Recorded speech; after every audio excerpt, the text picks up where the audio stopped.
Halo para sahabat, kali ini kita akan bercerita tentang Ratu Aji Bidara Putih. Assalamualaikum warahmatullahi wabarakatuh. Ratu Aji Bidara Putih adalah seorang ratu yang menguasai kerajaan Muara Kamang. Dahulu kala, rakyat Muara Kamang sangat makmur di bawah pimpinan sang ratu. Ia sangat terkenal karena kecantikan wajahnya, ditambah dengan kulit yang putih bersih, mampu membuat siapapun terpikat padanya.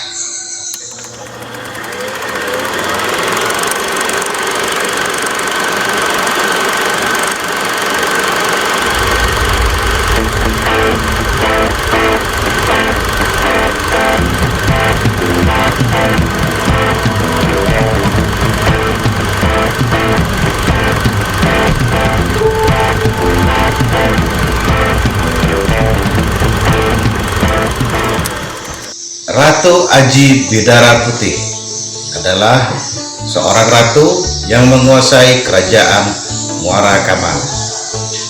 Dahulu kala, rakyat Muara Kamang sangat makmur di bawah pimpinan sang ratu. Ia sangat terkenal karena kecantikan wajahnya, ditambah dengan kulit yang putih bersih, mampu membuat siapapun terpikat padanya. Sayang sang ratu belum menikah, padahal banyak raja, pangeran, bangsawan, bahkan rakyat biasa yang datang meminang. Tapi sang ratu belum menentukan pilihannya. Suatu hari datanglah sebuah kapal dari negeri Cina membawa raja, menteri, dan prajurit dalam jumlah yang banyak. Raja Cina tersebut bermaksud meminang Ratu Aji. Sang ratu yang mendengar hal itu menyiapkan pesta penyambutan untuk Raja Cina. Pesta diselenggarakan dengan sangat meriah. Bahkan banyak orang datang ke pesta itu, mulai dari kalangan para bangsawan hingga kalangan rakyat biasa. Mengenai pinangan Raja Cina, ia hanya mengirimkan utusannya untuk melamar Ratu Aji Bidara Putih. Pinangan itu disampaikan oleh salah satu kepercayaan sang raja dengan membawa banyak sekali barang-barang antik, mewah dan mahal. "Aku tak begitu saja bisa menerima lamaran rajamu," kata sang Aji Ratu Bidara Putih. "Baiklah, tetapi terimalah hadiah yang kami bawakan untukmu." Sang ratu menerima barang-barang itu. Pesta berlanjut dengan meriah hingga akhir. Selesai pesta, sang ratu memanggil sang paman yang menjabat sebagai menteri kerajaan untuk membantunya. "Paman, aku butuh bantuanmu." Mereka sangat menyanjung sang raja tadi. "Aku penasaran apakah sehebat itu? Lagi pula aku tidak tahu asal-usul raja itu. Apakah kau bersedia membantuku, paman?" Sang paman dengan senang hati menjawab, "Tentu saja, Ratu. Aku akan menyelidikinya. Tapi bagaimana aku bisa? Pergilah kau menyelip ke dalam kapal mereka malam hari. Cari informasi apapun yang bisa meyakinkanku," perintah sang ratu yang langsung disetujui sang paman. Malam pun tiba. Sang paman secara diam-diam masuk ke dalam kapal Cina itu. Ia berhasil. Sekarang misinya adalah mencari keberadaan Raja Cina. Paman langsung menelusuri kapal. Ia berhenti di depan satu ruangan yang sialnya tertutup rapat. Di depan pintu tersebut, sayup-sayup mendengar suara dari dalam. Sang paman berusaha menguping untuk mendengarnya. "Ini teh yang kau minta, Tuan." Suara itu berasal dari dalam ruangan. "Ini pasti kamar raja itu," kata sang paman. Sang paman mendekatkan telinganya ke pintu kamar raja. "Serup, serup," suara terdengar dari dalam.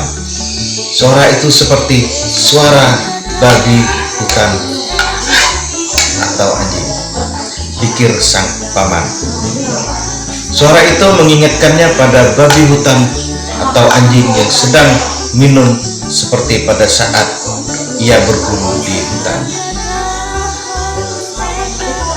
Kejadian yang sebenarnya terjadi di dalam kamar Raja Cina adalah sang raja sedang menyeruput teh yang dibawakan dayangnya. Sepertinya sang paman salah paham. Ia telah kembali ke istana. Paman menyampaikan berita yang didapat kepada Ratu Aji atau Ratu. Sebaiknya ya, betul.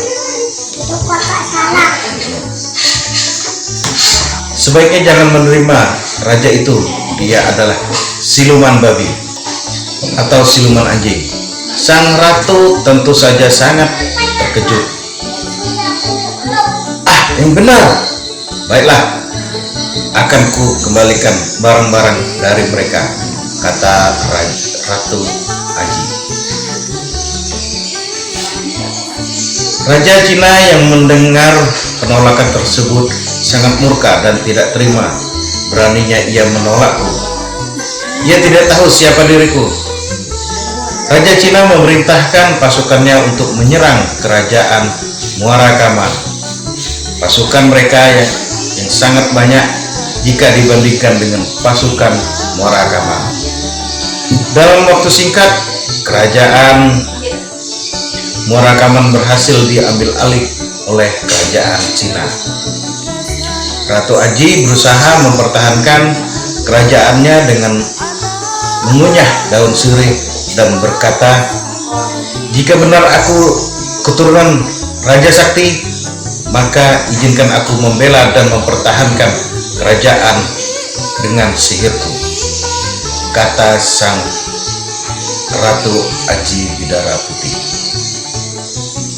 Kunyahan daun sirih itu dilemparkan ke tanah dan berubah menjadi lipan-lipan raksasa yang memakan seluruh pasukan Cina dan kapal yang mereka bawa, hingga kapal tersebut tenggelam dan hancur di perairan Muara Kaman yang hingga sekarang dikenal sebagai Danau Lipan. Begitulah perjalanan kisah Danau Lipan yang ada di Muara Kaman. Kisah ini mengajarkan kita jangan percaya terhadap apa yang kita dengar, tapi percaya dengan apa yang kita lihat sendiri. Jangan sampai salah paham terjadi hanya karena masalah kecil yang belum tentu benar keadaannya. Demikian, wabillahi taufiq wal hidayah. Wassalamualaikum warahmatullahi wabarakatuh. Salam budaya.